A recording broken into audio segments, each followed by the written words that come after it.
Being a big Sierra Adventure game fan and even bigger horror fan, I was losing my mind when I first read about the release of Phantasmagoria, a point-and-click adventure game with full motion video that encompassed a whopping 7 CDs. Released on August 24th, 1995 and designed by the legendary Roberta Williams, after weeks of saving my allowance, I bought it and was blown away with not just the cinematic quality of the visuals, but the graphic nature of the game, something that pushed boundaries, although still nowhere near most R-rated films, and nearly reignited the idea of federally mandated ratings on video games, something that the recently established ESRB was handling within the industry. It was banned in Australia and drew additional controversy, particularly for a scene involving a sexual assault that occurs in the game, but it was a commercial and critical success. Enough so that a sequel was made, Phantasmagoria: A Puzzle of Flesh. Phantasmagoria 2 was released just over a year after the first game on November 30th, 1996,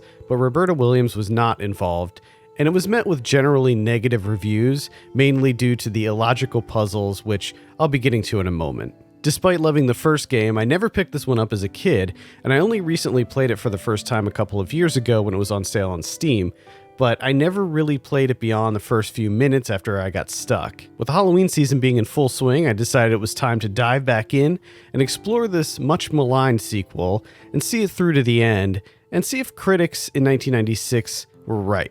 Spoiler, they were.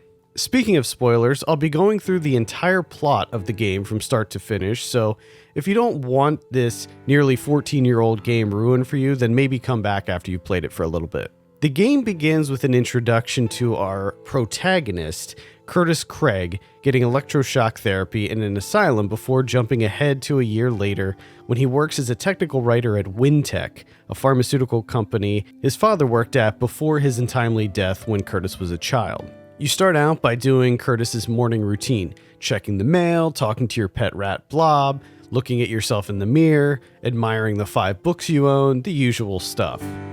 Childhood's End, The House Next Door, Murder Beach. I've read every book I own at least twice. This is something you'll have to get used to, as you're required to do it about a dozen times throughout the game, and it's one of the most repetitive, boring sets of tasks you'll be performing. After using Blob to retrieve his wallet from under the couch, Curtis heads over to the office for some work. Here you'll be introduced to the rest of the cast. There's Trevor the best friend. Well, good morning, Sleeping Beauty. Well, were you up too late watching Beavis and Butthead, or? Jocelyn the girlfriend. You scared me, Curtis. Oh, you weren't too scared of me last night, now were you? Last night was so... I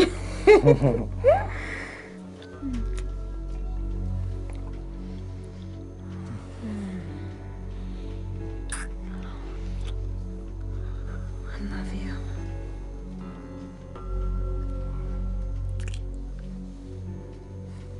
Charisse, who clearly has a thing for Curtis. Bob, another technical writer who's an asshole. Forget it, rat boy.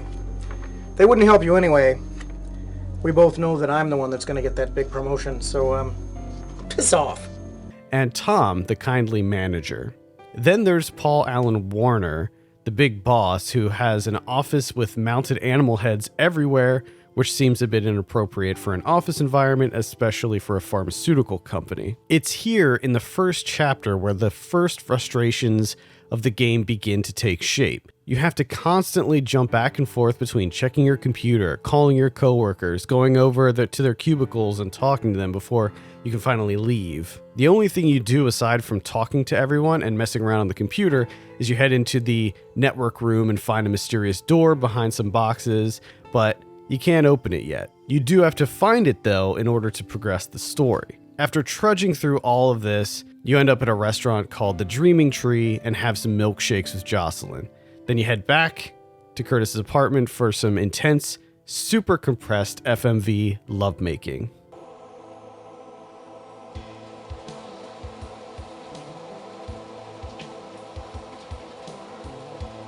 Boy, they don't make them like this anymore, do they?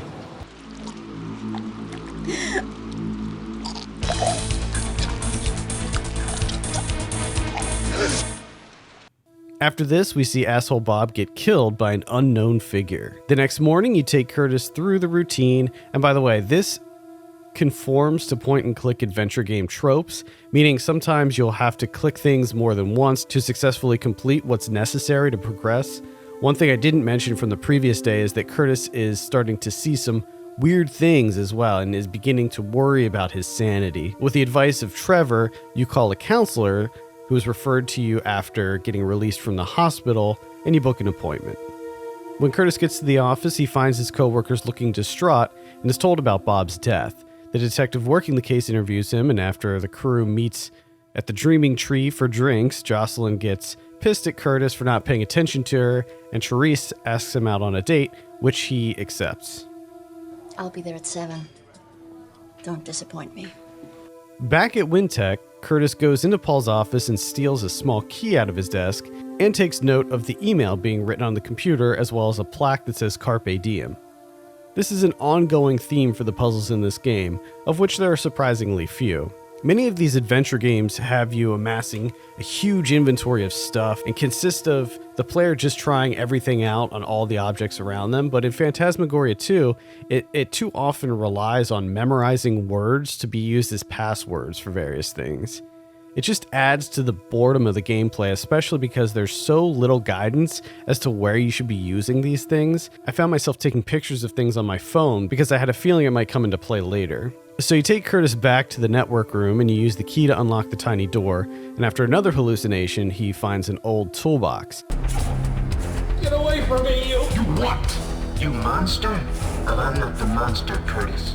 That would be your daddy. No! Yes. They committed atrocities To stir the stomach of Joseph Mengele, he wallowed in death. Taking it home, he opens it and discovers an old lace dress. There's a compartment under the top section of the box, but it's bolted shut, so he'll have to come back to that later. Off to the counselor's office to meet Dr. Harburg, who begins unraveling Curtis's rapidly evaporating sanity. He talks a bit about his past, his mother's abuse and subsequent suicide, and his problems of commitment with Jocelyn despite claiming that he's in love with her. Every interaction we've seen with them so far involves her hanging all over him, exclaiming her love, but Curtis never reciprocates. He just kind of treats her like garbage. Not only that, but he seems to have no qualms about setting up a date with Therese, and in the session with the doctor, he admits he's also attracted to Trevor. Although none of them are respectfully and thoroughly explored, the themes in this game are pretty incredible for something released in 1996. Mental illness, sexuality, gender identity. There's a lot going on here, but too often these are dismissed, underdeveloped, or downright misrepresented. But certainly this is not something seen in most video games during this time. Now it's time to head out on this date, so we take Curtis to the Borderline, an S&M club, to meet with Therese and end the night with a pierced navel and some more awkward kissing and lovemaking. Why they had to bring the mics right into their faces to capture those loud kissing sounds is beyond me.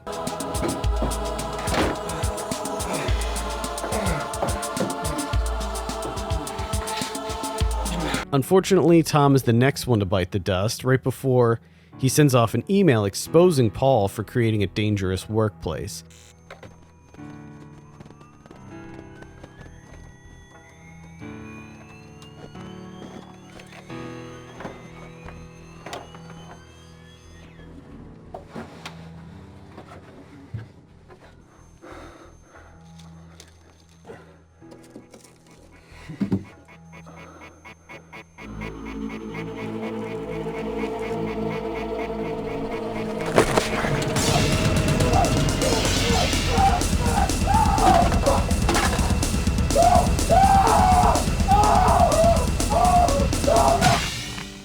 He goes into work anyway, of course, because he's determined to discover who the real killer is now that the police have marked him as the main suspect. From here, there's yet another series of incredibly boring admin tasks you have to do. Calling people, checking emails, and accessing some newly available documents using the post-it note you found on the floor in Paul's office. You discover more about the nefarious goings-on at Wintec, and after overhearing the detective yelling at Paul, Curtis has one of his fits, only this time he's transported to a mental hospital. After enduring some truly annoying interactions with patients who are portrayed in an incredibly disrespectful way, Curtis escapes and he's back in his apartment.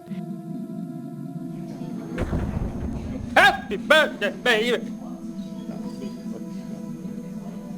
It's here that I learned you can combine items in your inventory. See, you have to combine the screwdriver with a hammer you picked up earlier, and even though I tried to do this previously, it didn't really work. So when I couldn't figure it out, I looked up a walkthrough and it explained how you have to combine them. I should mention I used a walkthrough as little as possible while playing this, only consulting it when I got stuck for more than 15 minutes or so, which happened surprisingly often, even though I fancy myself a point-and-click veteran. It's not even that the puzzles were obtuse or anything, it's just the very specific series of clicks you have to go through to progress is as fractured as poor Curtis's mind. So you have Curtis pry open the toolbox and discover a letter from his father. Now, how he knew this letter would be found by Curtis and why the company would keep this evidence is beyond me, but he says that Wintec is doing some dangerous stuff with a portal to another dimension. Then you take Curtis to the Dreaming Tree and speak to Trevor about the whole Wintec thing. Trevor agrees to hack into the network and see what he can dig up, and then leaves after giving Curtis his gross-looking melted ice cream. Curtis then puts pepper on the ice cream for some reason. He puts pepper on the ice cream. Off to Dr. Harburg's office again, and you discuss some Wintec stuff, some more relationship stuff, and more about Curtis's troubled past. You then take Curtis to the borderline for another date with Therese. I'm not so sure about this, Therese. Good. At this point, he's totally losing it. He makes an emergency appointment with the doctor, but he gets angry at her and then goes back home. Jocelyn comes over, discovers the bruises and scratches all over Curtis's body, and understandably gets angry and storms out, leaving a hairpin conveniently on the coffee table for Curtis to grab. What an idiot. Like, how could you not think about all the scratches before just ripping off that terrible shirt of his? Back to Wintec, where you have Curtis sneak into Paul's office to do some more email work, where you find out that Trevor was able to hack into the network and gain access to Paul's account. From his account, you can give Curtis full security clearance to the building and gain access to the basement to see once and for all what Wintec is up to. After going through a series of corridors and a couple of flashbacks, Curtis discovers a room with a portal and a computer where it appears the folks at Wintec are communicating with some kind of alien life form. To my knowledge, this is the first time you can actually die in the game or get game over. If you set off an alarm, if you hit the wrong button when you're down in the basement, Paul will come and take you to the loony bin. Not being able to progress further just yet, you take Curtis back to the borderline for yet another date with Therese. This time getting a bit more extreme with the bondage stuff.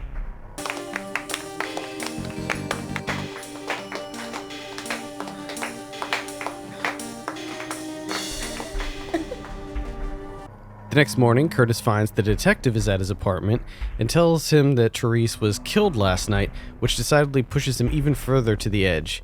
He makes an emergency appointment with Dr. Harburg, but we see that she discovers that her phone is being tapped, and by the time Curtis gets there, she's dead, reduced to a pile of goo on the floor. After outmaneuvering the security guard, Curtis heads back to Wintec for, and I kid you not, more computer work. You have to click on everybody's computers and we see a flashback of their deaths. Then you take Curtis back to the network room where you'll find Trevor, who tells you that there's some really bad illegal stuff going on, like you didn't already know that, and that he's getting out of town. Before he can do that though, the network cables come alive and kill him.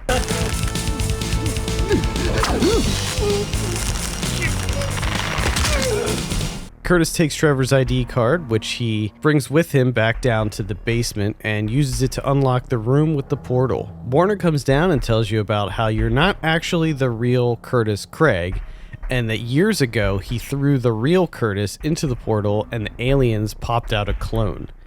Don't worry, it gets weirder from here as a manifestation of the real Chris, now deformed by, I guess, living in the alien dimension, appears, punches Warner in the face, and he decides that he wants Curtis dead. He uses his mom's severed head to electrocute him, but he hits a button to activate the portal, and he gets sucked through before the real Curtis can kill him.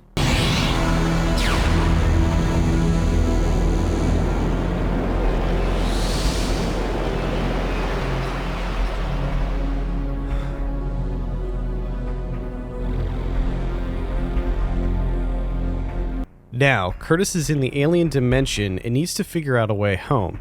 For those of you still with me, I thank you for your patience through this. It is almost over. You have to navigate Curtis around, picking up these little alien creatures, and after combining 2 of them, which, by the way, there's no way to know which ones you need to combine, and choosing the wrong ones will kill you.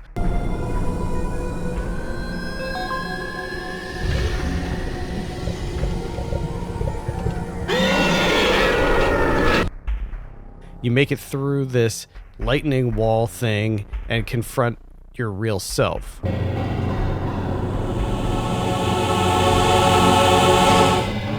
Before you can do that, though, the ghost version of the Curtis monster shows up and zaps him with some lightning and transports him to different scenarios where he must defeat the people who are or were in his life. He starts off on a doctor's table and needs to stab Warren with a syringe. Then he's at the dreaming tree with Jocelyn and she tries to shoot him in the face. Then he's confronted with a zombie version of Trevor, Tom, and Bob and has to use the key card that's on the ground to escape. Then he's back on the bondage table with Therese trying to electrocute him. And finally, he's a child again and his mother plans on slicing him up with some shears. A wrong click in any of these can result in a death. But one thing this game has over most Sierra Adventure titles is that it lets you start again from right where you died instead of making you load a save game.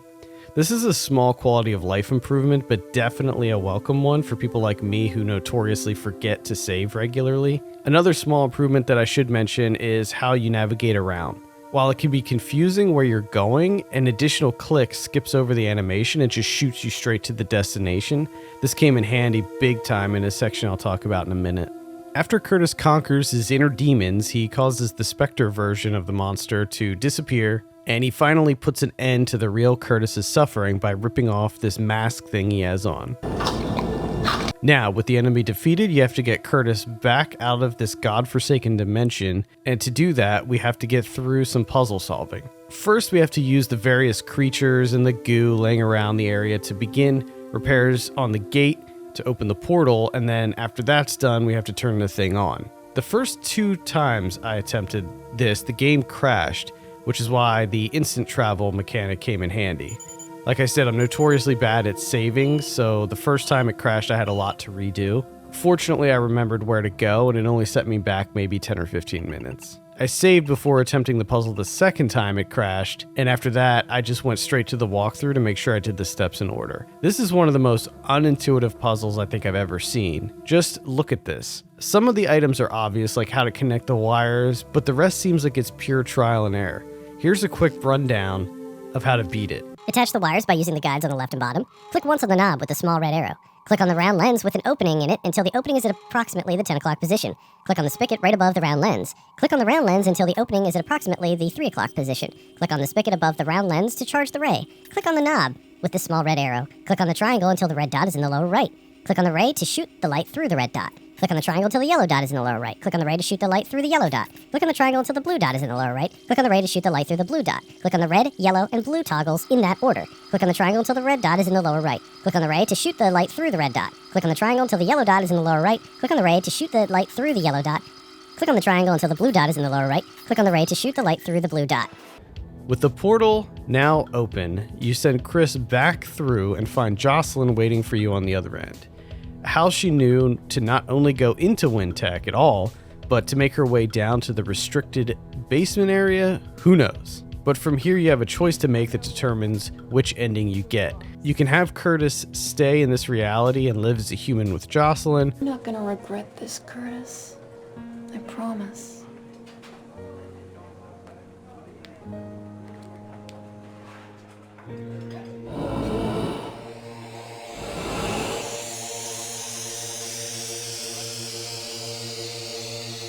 or you can accept your fate as an alien clone and head back through the portal. I actually think the second option is the proper ending, considering how bad Curtis was at being a human in the first place. After the credits, we're met with one final shot of Paul Allen Warner as his severed head stuck in the alien dimension. Again, how he got there is anyone's guess. And that's Phantasmagoria: Puzzle of Flesh. It's not a good game by any stretch, but I appreciate what they were going for with it. Like I said at the top of the video, I always have a soft spot for point-and-click adventure games, and if they have FMV, that's just a bonus. So even when they're pretty bad, such as this, I still enjoyed myself for the most part, aside from the ridiculous amount of computer work and random talking you had to do. According to Steam, it took me 9 hours to get through, but keep in mind I did play for a short while when I first got it, and then there was the portion I had to redo because of the crashes. If you just use the walkthrough, which by the way is available on SierraHelp.com, you could probably finish it in one sitting. Thank you so much for watching. Let me know in the comments if you'd be interested in seeing me tackle more Sierra games. I may play more of the original Phantasmagoria because I was getting sucked into it just recording that little bit of footage for this video. I hope you have a fun and safe Halloween, and until next time, my name's Adam Patterson. I'll see you later.